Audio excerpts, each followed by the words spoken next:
This is a little do-it-yourself project of mine that I'm calling the Wicked Lansky. It was inspired by a video that I ran across on YouTube by a guy named Zadrian, and the idea is to take an inexpensive rod-guided system made by Lansky and give it some of the cool features of the Wicked Edge sharpening system. What you've been looking at is phase one of the project, where I use the plastic socket holders as my anchoring system for the rods. I wanted to use these because you could slide them anywhere along the rail and have a continuously adjustable system. But it turned out they were too flimsy and simply didn't give a stable enough platform, and that showed up in the quality of the edge. So this is phase two of the system with an improved anchoring system for the rods. With larger knives, the Lansky clamp isn't quite strong enough, so I use a wooden block for extra support. This is a list of all the items that went into phase two. You'll see there's a phase three later on that has a few extra items, but they were largely no cost or low cost or stuff that I had hanging around. So you can see the total cost was about $85, but about half of that was for the Lansky Deluxe 5 sharpening system. Zadrian used plastic tubing, but I thought brass tubing would be more robust.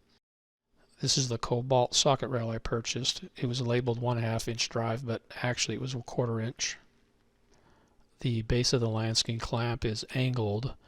I used staggered stacks of washers to keep it level when I mounted it.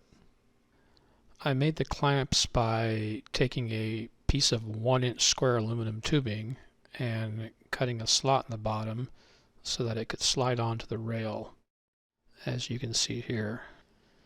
I didn't go to a lot of trouble to make them pretty, but with the little C-clamp they secure pretty darn firmly and give a nice solid base, which was what I was looking for. To mount the U-joint, I glued a piece of 1/4 inch aluminum bar inside the square tube. Then I drilled a hole and glued the U-joint into place. Even though I'm a fan of epoxy, I decided to strap the brass tubes to the sharpening stones using zip ties. As you can see, the rod slips into the brass tubes fairly tightly. There's a little bit of play, but not a whole lot. I cut the brass tubes short enough so that I could still use the original Lansky rods, just in case I wanted to go back and use the Lansky system the way it was originally designed. And here you can see the system in action. Now is probably a good time to point out that when you buy your 1/4 inch rods, get the ones that don't have the knurls near the base. You can see those at the bottom there. They make a little bit of noise and it's a little bit annoying. Not a big deal, but if you can get them that are smooth all the way down, you'll probably be happier. What's nice about this clamping system is that I can go from 0 degrees, perfectly vertical, all the way to about 45 degrees and have continuous adjustment along the way. I was thinking about what I was going to use for determining angles and was thinking about protractors and so on, and I realized I have this little app that lets me set angles or measure angles on my Android phone. So this is called Smart Sensors, and this is the orientation sensor. I think that's going to give you as accurate an angle as you really need for sharpening a knife.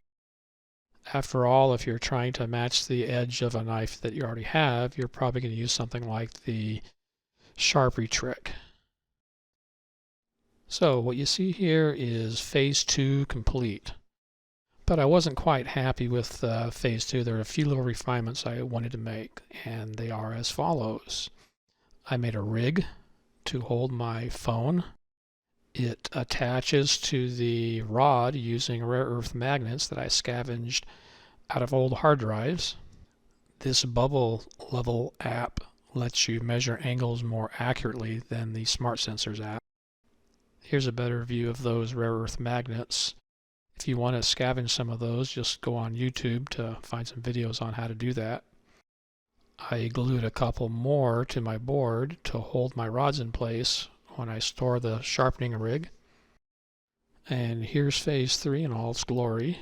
I added some clear rulers that cost me about $1.50, I think, from the art supply store. I added them just to provide reference points so that you could put the clamps back in a position that you had used previously for some particular knife. There will be no Phase 4 Wicked Lansky sharpener. This is it. This is complete, and I'm just going to use this down the road to sharpen knives. I've used it quite a few times, and it does a really nice job.